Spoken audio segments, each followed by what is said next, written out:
Morning students. आज हम बात करेंगे, आज आप लोगों की असाइनमेंट है। असाइनमेंट फर्स्ट, वो क्वेश्चंस जो जनरली पूछे जाते हैं एग्जाम में और उनका क्या आंसर हमको लिखना है उसके बारे में बात करेंगे। तो सबसे इम्पोर्टेंट क्वेश्चन है जिसमें बात की जाती है, सबसे पहला हमको याद रखना है कि टेरिडोफाइट्स का ओरिजिन कब हुआ। तो पूछा जा सकता है एग्जाम में, when pteridophytes were originated. Pteridophytes का ओरिजिन कब हुआ था। तो टेरिडोफाइट्स के ओरिजिन की जो बात करते हैं, तो ओरिजिन का जो हमारे पास सबसे पुराना फॉसिल रिकॉर्ड जो है वो आप जानते हैं वो कहाँ का है, वो है पैलियोजोइक एरा के डेवोनियन पीरियड का। तो डेवोनियन पीरियड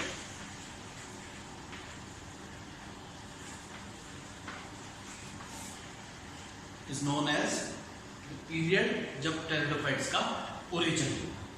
तो ओरिजिन की जब बात करते हैं वो कहां पर होता है, डेवोनियन पीरियड में, पैलियोजोइक एरा। लेकिन टेरिडोफाइट्स का जो एरा कहलाता है, जब टेरिडोफाइट्स इस धरती पर सबसे डोमिनेंट कंडीशन में थे, वो कहलाता है Silurian period. Silurian period of Palaeozoic era. Palaeozoic era के सिल्यूरियन काल को टेरिडोफाइट्स का काल कहा जाता है। तो टेरिडोफाइट्स ओरिजिनेट कब हुए, सिल्यूरियन डेवोनियन पीरियड में, और इनका जो सबसे ज्यादा डोमिनेंस धरती पर कब रहा, वो रहा आपके सिल्यूरियन पीरियड में। तो एग्जाम में पूछा जाता है टेरिडोफाइट्स ओरिजिनेटेड। तो ओरिजिनेटेड की अगर बात करेंगे वो हो जाएगा आपका डेवोनियन पीरियड, और अगर बात करेंगे कि एज ऑफ टेरिडोफाइट्स किसको कहा जाता है, तो वो कहा जाता है सिल्यूरियन पीरियड को। पैलियोजोइक एरा का जो सिल्यूरियन पीरियड है उसको कहा जाता है। तो इस क्वेश्चन को, ओरिजिन को याद रखिए, ओरिजिन कब है। दूसरा इंपॉर्टेंट जो हमको याद रखना पड़ता है, टेरिडोफाइट्स का या किसी भी ब्रांच की जब हम बात करते हैं प्लांट ग्रुप की, तो हम जनरली बात करते हैं कि वो प्लांट ग्रुप के फादर किसको कहा जाता है। मींस वो पर्सन जिन्होंने उस प्लांट ग्रुप को या उस चीज को एस्टेब्लिश करने में सबसे अहम रोल दिया। तो father of pteridology, father of pteridology. Pteridology means pteridophytes के अध्ययन को कहते हैं टेरिडोलॉजी। वो साइंस की वो ब्रांच जो टेरिडोफाइट्स का अध्ययन करती है, उसके फादर किसको कहा जाता है, उसके फादर कहा जाता है F.O. बोवर। F.O. बोवर को टेरिडोलॉजी का जनक कहा जाता है। मींस वो व्यक्ति जिन्होंने टेरिडोफाइट को ऐसे प्लांट ग्रुप एस्टेब्लिश किया, इसके ऊपर सबसे ज्यादा उन्होंने अपना काम किया, जिससे कि आगे जाके इनकी स्टडी हो पाई। F.O. बोवर को कहा जाता है फादर ऑफ टेरिडोलॉजी। लेकिन इंडिया की अगर हम बात करें कि इंडिया में किसकी बात करेंगे, तो father of Indian pteridology. Indian pteridology, Indian pteridology की अगर बात करें, इंडियन टेरिडोलॉजी की जनक किनको कहा जाता है, तो professor S.S. Bell. Professor S.S. Bell, इनको कहा जाता है father of Indian pteridology. Indian pteridology पे इनके द्वारा जो काम किया गया उसके लिए इनको हमने कहा है कि भारतीय टेरिडोलॉजी के जनक है। तो फादर ऑफ टेरिडोलॉजी, अगर एग्जाम में क्वेश्चन आता है who is considered as father of pteridology, pteridology का जनक किसको कहा जाता है, तो उसका आंसर तो होगा F.O. बोवर।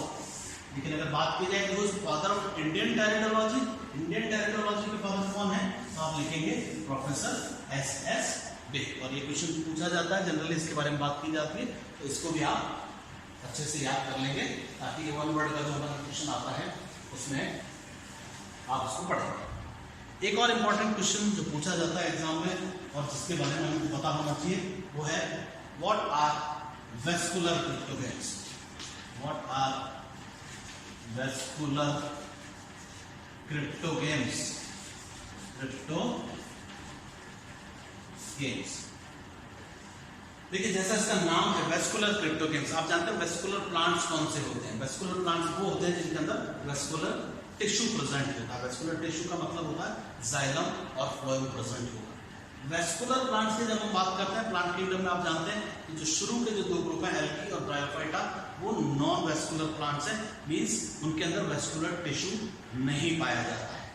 टेरिडोफाइटा से शुरुआत होती है वेस्कुलर टिश्यू की। तो pteridophytes, gymnosperms and angiosperms, they are known as vascular plants. लेकिन यहां पूछा what are vascular cryptogams. Cryptogams का मतलब होता है, क्रिप्टोगेम्स उन प्लांट्स को कहा जाता है, क्रिप्टो का मतलब मैंने बताया था हिडन, छुपा हुआ, और गैमी का मतलब मैरिज। मैरिज का मतलब यहां पर एक्चुअली सेक्सुअल रिप्रोडक्शन से है, सेक्सुअल रिप्रोडक्शन। ऐसे प्लांट्स जिनके अंदर सेक्सुअल रिप्रोडक्शन का फिनोमिना हिडन हो या नॉट विजिबल हो। एक समय ऐसा था जब हमें ज्ञात नहीं था कि जो टेरिडोफाइट्स हैं या जो एल्गी, ब्रायोफाइट्स और टेरिडोफाइट्स तीनों एक्चुअली क्रिप्टोगेम्स में आते हैं। इनके अंदर सेक्सुअल रिप्रोडक्शन का फिनोमिना कैसे कंप्लीट होता है, means sex organs and sexual reproduction का जो फिनोमिना था that was not known, it was hidden. हो तो रहा था लेकिन कैसे हो रहा था ये हमको नहीं पता था, तो इसलिए इसने हमने इसके लिए इनके लिए वर्ड यूज किया क्रिप्टोगेम्स। बेसिकली जो वर्ड यूज किया जाता है नॉन फ्लावरिंग प्लांट्स के लिए किया जाता है कि जो प्लांट्स में फ्लावर्स नहीं होते उनको क्रिप्टोगेम्स कहा जाता है। तो ऐसा प्लांट जो वेस्कुलर भी है और क्रिप्टोगेम भी है, मींस जिसके अंदर हिडन सेक्सुअल रिप्रोडक्शन है, वो है कौन सा हो गया? तो क्रिप्टोगेम्स की बात करेंगे तो कौन कौन आ जाएगा? Algae, bryophyta, pteridophyta. तीनों के अंदर आप जानते हैं जो सेक्सुअल रिप्रोडक्शन का फिनोमिना है वो हिडन है, क्योंकि आप जानते हैं कि जो गैमेटोफाइट बनता है टेरिडोफाइट्स में, जब हम बात करते हैं तो वो कहीं और बनेगा। स्पोरोफाइट और गैमेटोफाइट एक दूसरे से अलग है।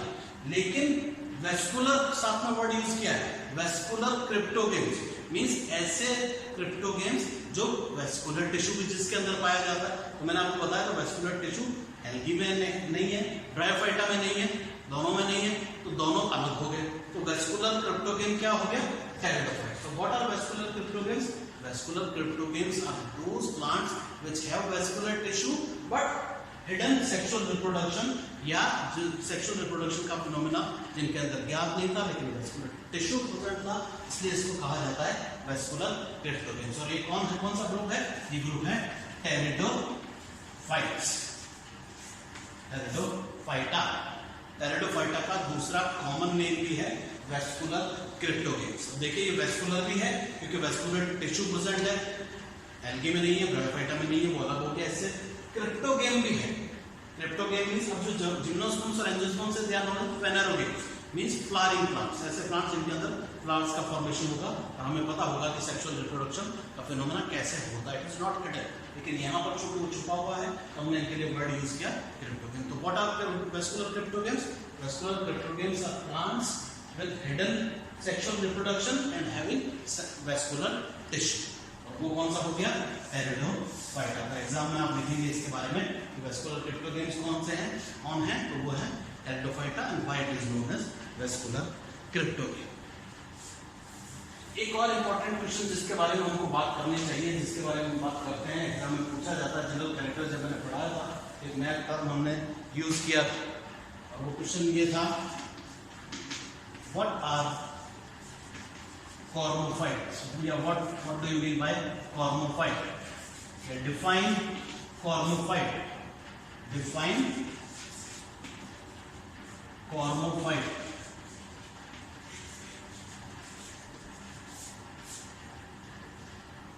देखिए प्लांट बॉडी जो होती है प्लांट्स को दो तरह की होती है, एक होती है थैलस, एक ऐसा प्लांट बॉडी जो उसके अंदर प्लांट बॉडी जो डिफरेंशिएटेड होती है रूट, स्टेम और लीफ के, और ये उसी के रेफरेंस में वर्ड यूज किया जाता है। कॉर्मोफाइट का मतलब होता है when plant body is differentiated into root, stem and leaf, it is known as cormophyte. Cormophyte का क्या मतलब हुआ? Define cormophyte. Cormophyte means when plant body is differentiated into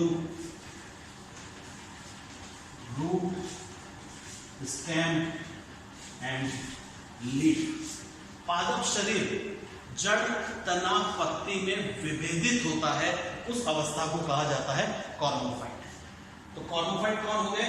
कॉर्मोफाइट आप जानते हैं टेरिडोफाइट्स हो गए, जिम्नोस्पर्म्स हो गए, एंजियोस्पर्म्स हो गए। तीनों के अंदर क्या है? पादप शरीर जड़ तना पत्ती में विभेदित है। हालांकि शुरू के कुछ टेरिडोफाइट्स में आप जानते हैं स्टेम नहीं, रूट नहीं है और लीफ भी नहीं, लेकिन जो हायर टेरिडोफाइट्स हैं आप जानते हैं उन सबके अंदर well differentiated root stem leaf होता है। तो कॉर्मोफाइट का मतलब होता है plant body differentiated into root stem and leaf. तो व्हाट आर कॉर्मोफाइट्स?